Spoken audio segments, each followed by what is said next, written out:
Hello, translation skills for media entrant. Part 2, theories of translation. So there are six theories: socialistic approach, the communicative approach, the hermeneutic approach, the linguistic approach, the literary approach, and semiotic approach. All these six theories deal with the translation process and what is expected in particular translation. So let us look at the first theory, the socio-linguistic approach. In this particular theory, it is explained that while translating, the social context is very much important and it has to be taken into consideration by translator.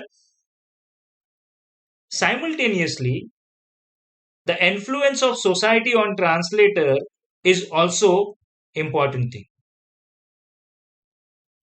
Translator is a human being and he or she has their own social belief, social values, and that can be reflected in a translated text which is done by a translator. Another important thing of this approach is the social sense and the censorship.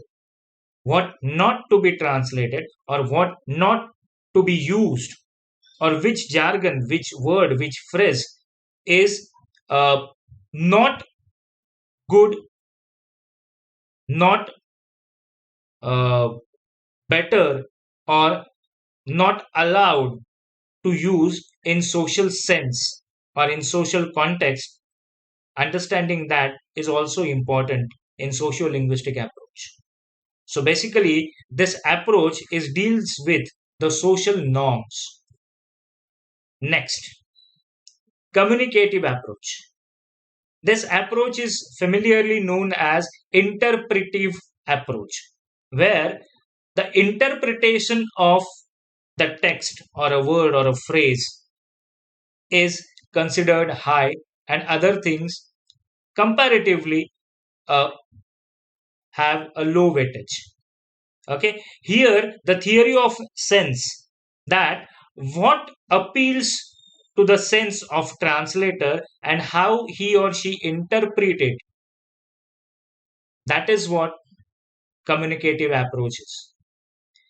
Here it is said that meaning must be translated, not the language. So literal translation or literal translation is not expected here. In my first lecture, I have given one example that if the name of any person is there, then you cannot translate it. You have to keep it as it is. Okay. There are other things also. That is a concept in per- particular culture and it is not in other culture, then that concept, while translating it, you cannot translate it as it is. You have to find the similar concept or similar thing in the other language culture and then you have to translate it. This happens when you translate puns. Okay. So this is what communicative approach is, where meaning is important. Understanding of the meaning through the translated text has high importance. Let us look at the third theory, that is hermeneutic approach. It is the based or it is based on the work of George Steiner. Any human communication can be translated, that is the belief of George Steiner. And so he explained that translation is not a science but an exact art. Now, here comes the creativity and making it interesting uh, without losing a meaning. Okay, so hermeneutic approach concentrates on means to say, what that text means to say. So again, it uh, is very much similar to the communicative approach, where meaning has important. The fourth approach, linguistic approach. This is a traditional approach, we can say, where language text, the structure of a language, pragmatics, okay, fundamental units of languages, that is word, phrases, sentences, etc., being studied very well, and then it is translated. So linguistic approach, we can say, is a very traditional one and very basic approach in translation. Next, literary approach. This particular approach is deals with the literature, translation of any literary work from one language to another language. That is called literary approach. In this particular approach, it is believed that language has an energy, and that energy is transferred, okay, from one language to another language by keeping everything same. Meaning, again, this is what the translation writer should translate. So we have communicative approach, hermeneutic approach, and literary approach. But three are same, but the context of all the three is different.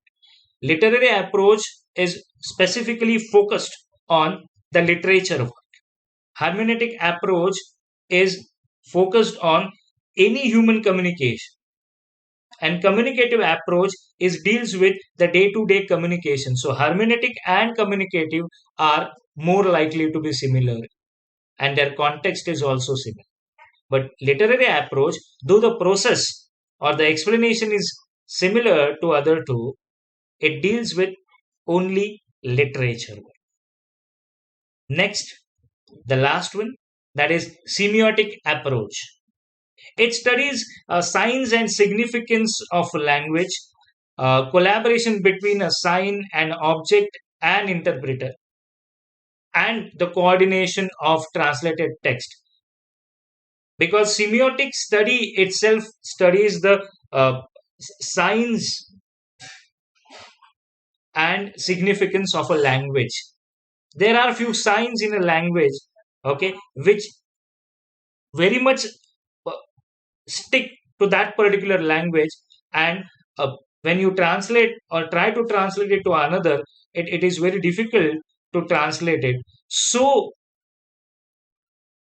a translator have to study both languages uh, in semiotic way also.